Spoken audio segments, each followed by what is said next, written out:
Hello. Dumela! Levitsa Laka ke Morija. Labitsa Laka ke Sachin.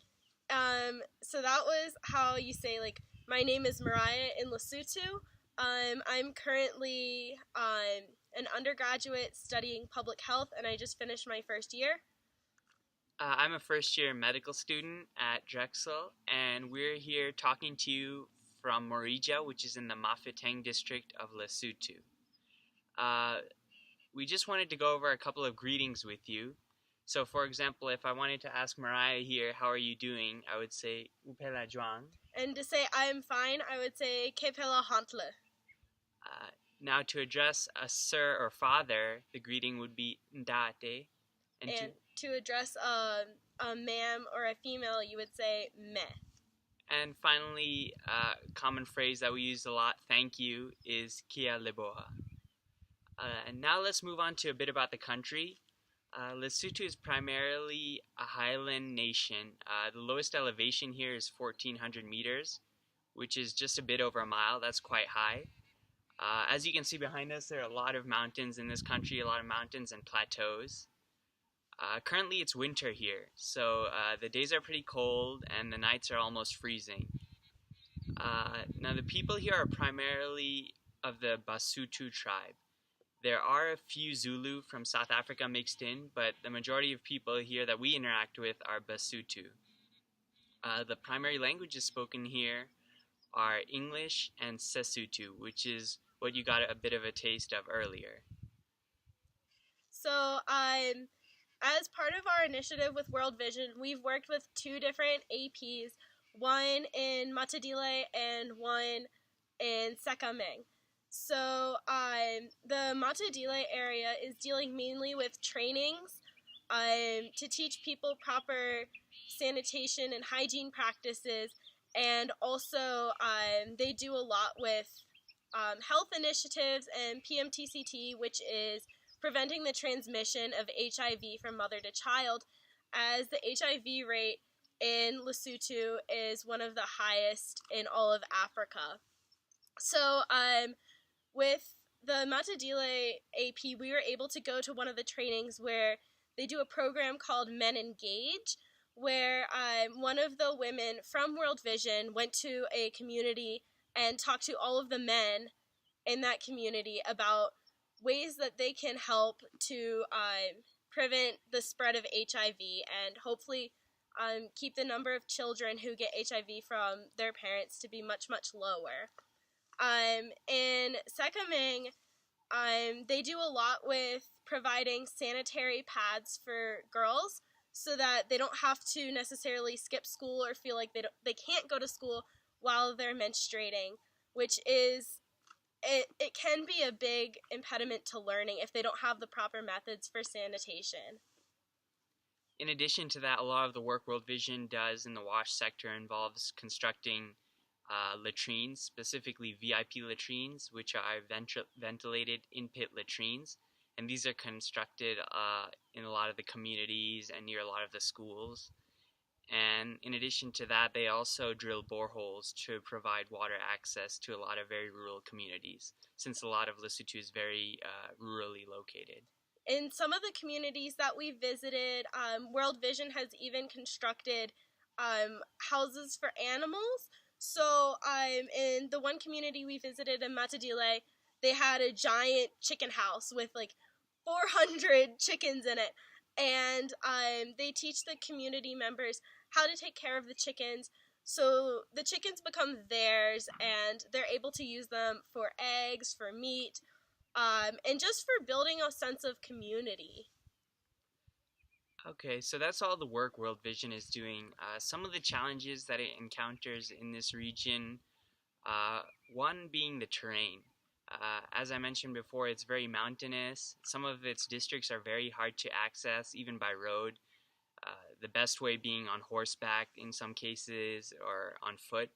So as you can imagine, it's very hard to get resources out to those regions and then to use those resources to implement change. Another challenge we've noticed is the very ingrained traditions and customs of the Basotho people.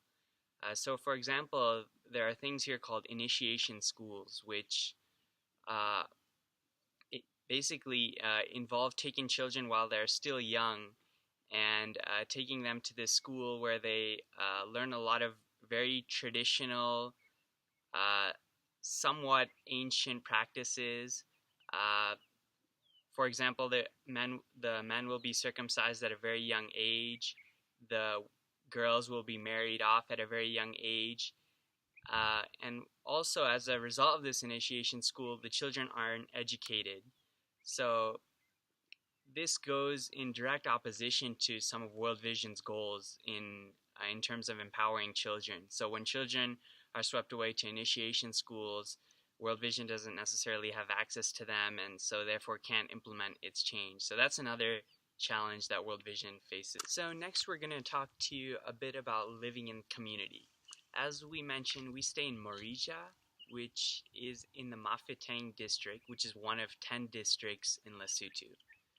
3 of those districts in Lesotho are mountain districts, and the other 7 are known as lowland districts. So this is one of the lowland districts.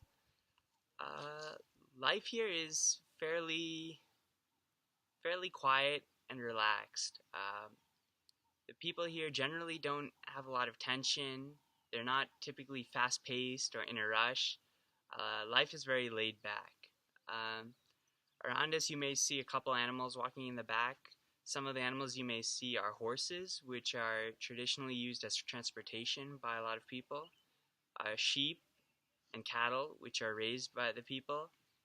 There are also some chickens and dogs, which are kept as pets, for the most part for protection, or in some cases for hunting in the mountains. Houses here are typically made of sandstone. We've observed 2 types of houses.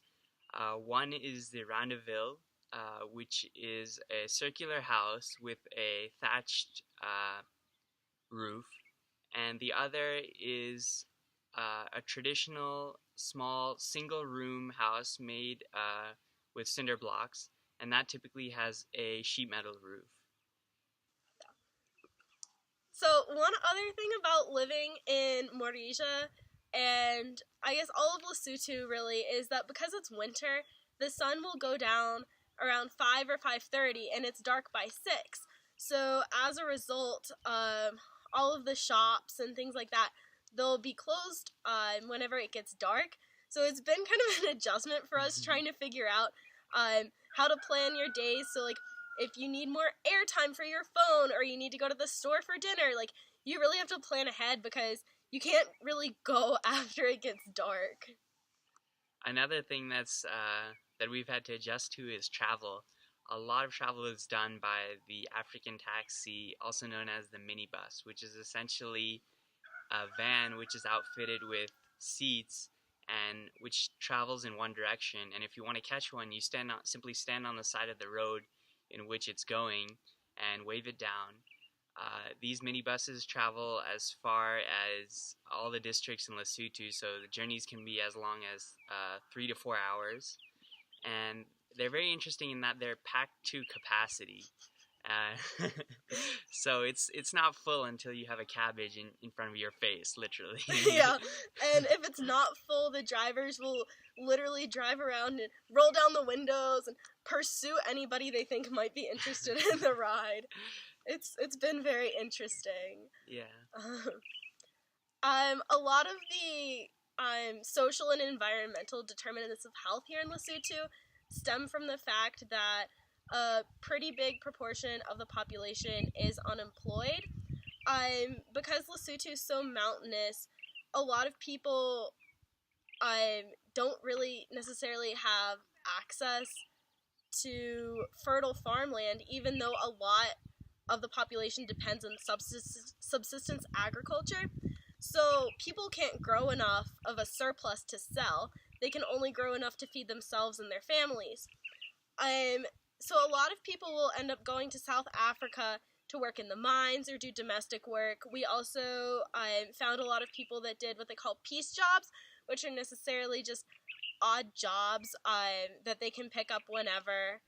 A lot of the economic problems here are from the fact that Lesotho is surrounded by South Africa, and also because politically, whichever party's in power, the members of that party will get preference in getting jobs, even if they don't necessarily like have the education that the job calls for. So a lot of people that I've talked to have been frustrated by how political job hunting can be, and we've even talked to some people who like had an opportunity to leave the country, maybe for education or for a scholarship, but then got offered a job and had to stay because jobs are just so scarce here. In addition, a lot of people will still use fires to cook, or they'll have kerosene heaters in their homes, and these things can cause you to like inhale particulate matter and other chemicals that could be from the side effects of burning. And for example, this one community that we went to, World Vision provided boxed lunches in styrofoam containers with cans of soda, and after everyone was finished, they just like threw it into a fire and burned it in the middle of the community, essentially. So everyone was breathing in all of the ash from the trash combustion. Mm-hmm. So now we come to our project here. We're focusing on examining the impact of a drought that occurred last year. So in the summer of Lesotho last year, starting around November 2015, going to spring 2016, there was a drought induced by the El Nino climate cycle. It was estimated to be the worst such event in the last 15 years, and the government of Lesotho declared a national drought disaster and actually appealed to the international community for support. As Morija mentioned, a lot of the people here are rural and depend on subsistence agriculture. And so as you can imagine, they're very vulnerable to events such as a drought, which often involves sporadic or erratic rainfall. So our project is to examine the effect of the drought on the people. Now we did this in two ways. First was a quantitative portion where we actually visited a variety of the clinics in two area programs, one being Matadile and the other was Sekamang.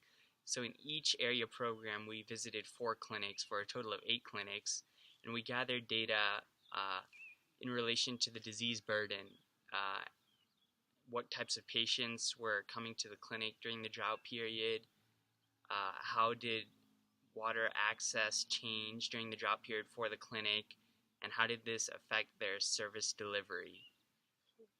We also asked them questions about their hygiene practices, like, for example, did you have enough water to wash your hands? And we found that in some instances, because clinics had no water left in their boreholes or from their springs, that sometimes they had to skip washing their hands between patients, which obviously poses a risk for an increased spread of various diseases. And through these discussions, we found that although all of Lesotho was affected by the drought, the Mafeking district was hit especially hard, especially Sekamang, above everything else. So it was really interesting to kind of see what the worst of it really was. And so the other portion of our project is more qualitative. And for this portion, we visited rural communities, again within those 2 area programs, Matadile and Sekamang. And we actually interviewed one individual, typically who was the head of the household for each household across the communities. And we asked them questions like, how did your behaviors change in the drought? So some similar questions to what we asked in the clinics. For example, how often did you wash your hands? When did you wash them? And our goal here was to see how they prioritized their water usage when it was available only in a limited quantity. And what we found is that a lot of households actually reused water. So they would fill the same basin, and for the day they would wash their hands in that basin, repeatedly using the same water, and they would do the same for cookware. A lot of other uses that we found for water were agriculture and for the animals. Some other questions that we asked the community members was how much water they use normally and how much water they use during the drought. And we were able to see that during the drought times, people did use less water, but it always seemed to be by a coefficient relative to the amount of people in the household. So, for example, if you used 80 liters normally, you might use 40 or 20 liters during the drought, while someone who used 40 liters normally might only use 10 liters during the drought. Another thing that we asked everyone from the communities was how many people in their household were affected by disease and what did they experience. And we discovered that a lot of people had diarrhea and stomach aches, as well as rashes and red eyes, which we determined to be conjunctivitis. So this really helped to inform us when we went back and looked at the data from the clinics to see, okay, these communities said that there was an increase in diarrhea. Now let's look at the diarrhea counts, and let's look at the conjunctivitis counts, because we might not necessarily have tied that to drought in the first place. Mm-hmm. And finally, what we did to put all this information into context was we spoke to the key informant of the community. In most cases, this was the chief, and what we talked to him about was sort of like a 30,000-foot view of how the drought affected the community. So, for example, we would ask him, were there any conflicts in the community between households over the water? How did the community as a whole respond to the drought? Another very important question we would ask is for them to rate the impact of the drought in the community on a scale from 1 to 5. What this would allow us to do was to put into perspective all the data we gathered from that region, because as you can imagine, some regions weren't affected as hard as others.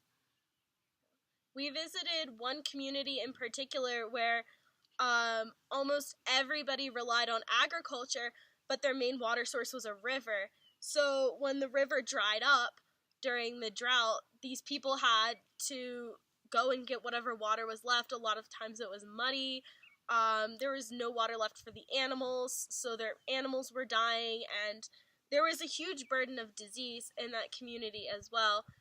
And I've really enjoyed the opportunity to be able to look at some real-life applications of public health, specifically of burden of waterborne diseases, as like this is one of my main areas of interest, and I'm just so thankful to have this opportunity to already look at some real data and to contextualize it myself.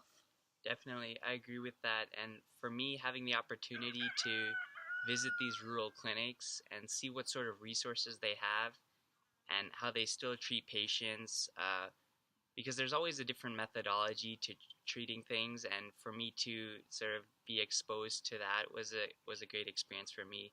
So I'm also very thankful for this opportunity.